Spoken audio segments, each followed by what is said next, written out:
Alright, this is for Alexis and anyone else that needs help on doing the shifter bar. I'll go through the whole thing. There is a video that I finish up the shifter bar. Let me clear this off so I can start from scratch. Alright, I would start by making a center line for the overall length, which is 3.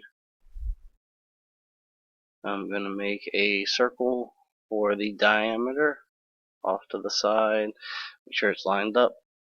The outside circle is diameter of 1.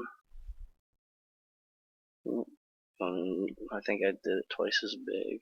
Center diameter. There, that looks better.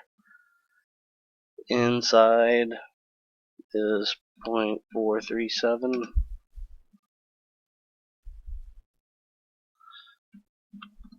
I go up 0.5, that should be even with the top.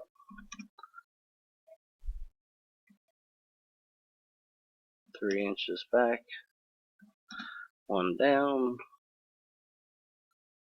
and close that one up. That's the outside. I'll bring over hidden lines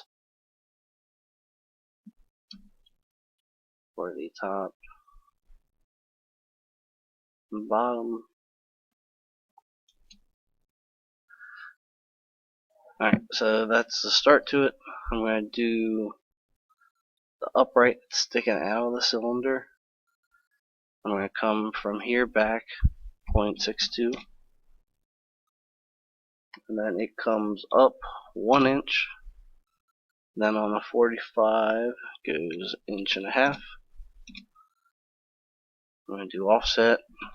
The whole arm is 0.5 thick, so offset and offset. Trim the overlap, close the top, trim that inside of there. Now to bring that over, quadrant up,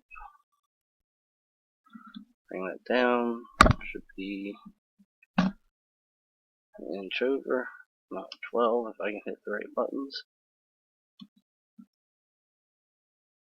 This is the corner. Alright, now to start the auxiliary view, offset some distance, and doesn't matter for this. And then we're going to offset this line the diameter or width of this view, so it's 1.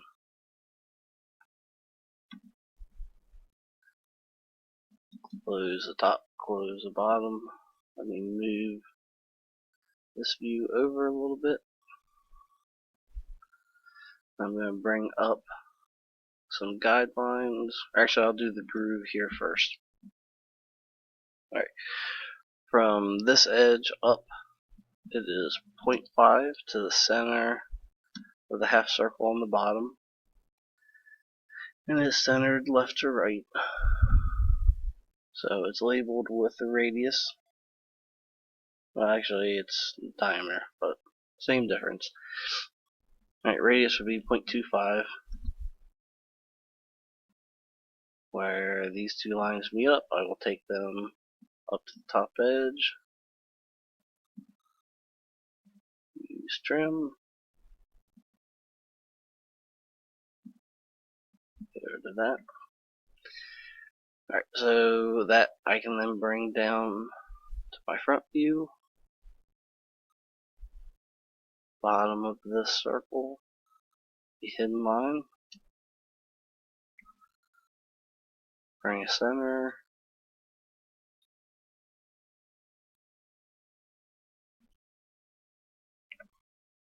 Alright, now I'll bring where that hits on the top face over to here. Right, where the center line hits, bring it over. Where the hidden line hits, bring that over. Alright, now I'm going to do offset from the side to the edge of the groove is 0.25. Offset in, offset in. I'm going to do axis end. Right where the center line comes across, that'll be my widest point, then down to the hidden line. And that should be object. Let me delete these. Delete that.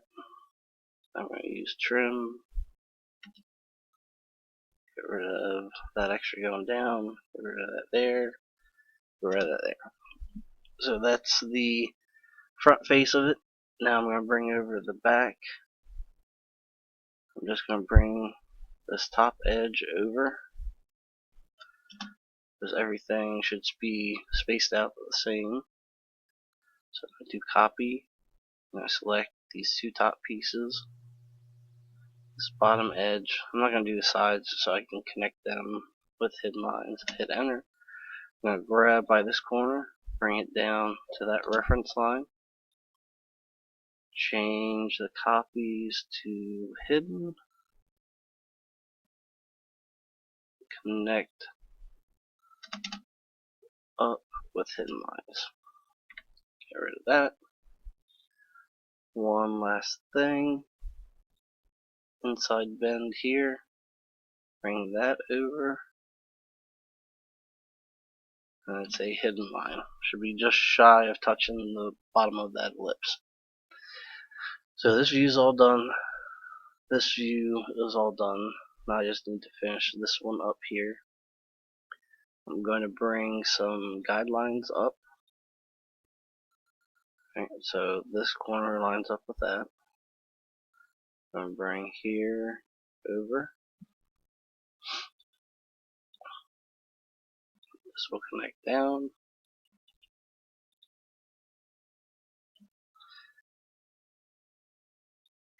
Do that for now.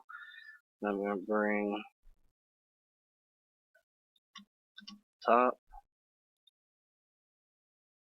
the bottom, and the hiddens. Alright, width isn't going to get any wider or skinnier than these lines. So I'm going to extend them down to here, down to here, and then I'm going to use those to trim the extra off. There and there, there and there.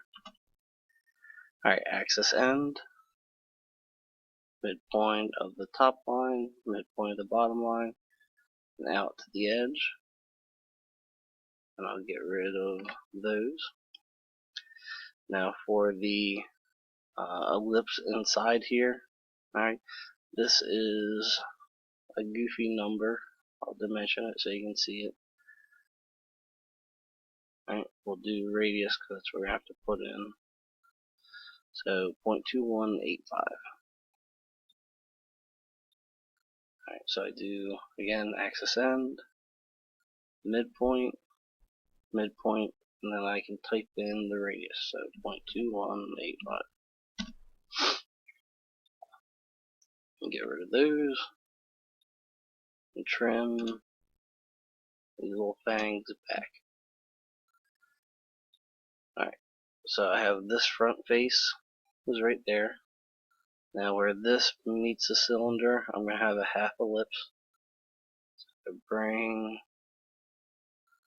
this line up and across. I'm going to copy this big ellipse, grab it by the top, take it back to the midpoint of that line. I'm going to trim the bottom half off, delete that line, and that would just be an object, so I can see that corner where it meets up. Next thing I'll bring up is going to be where it hits on the back, which I won't be able to see, so it's going to be hidden. Right, it lines up with that line that's already there. So I'm going to do copy, grab here, move it back, Helps if I keep it centered. There we go. Change that to hidden. I have that. So I have where this meets on the back side.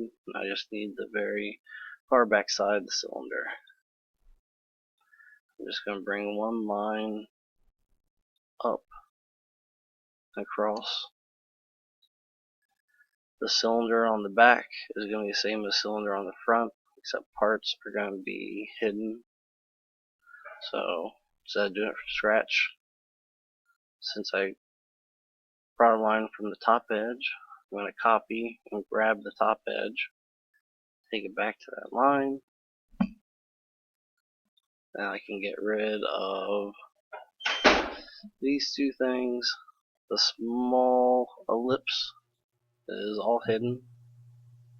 Just that little bit of the big one is going to be able to be seen. So I'm going to trim, change the whole thing to hidden, trim it a little bit. I'm going to use mirror, select the big ellipse, click across the widest part of it, hit enter, then for change that to object, and again trim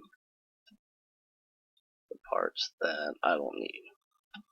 But that'll be basically hidden little object there. Connect sides of small ellipse with hidden lines.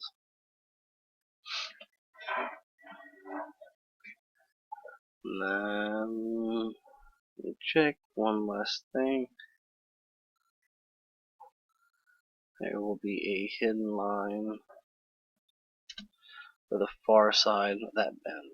So we have the front, it's right there. Back side is hidden, is there. And that one is all done. I'll add in the dimensions.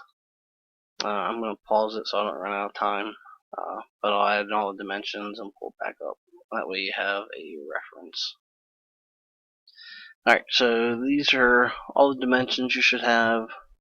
Diameters of the circles for the cylinder, at the length of it, height of the upright, height of the angled part of the upright, angle of the upright, how far back this is, thickness, and for the groove, how far from the edge up, width of the groove, and how far in from the side. So that is pretty much everything you should need, and then this drawing will be all complete.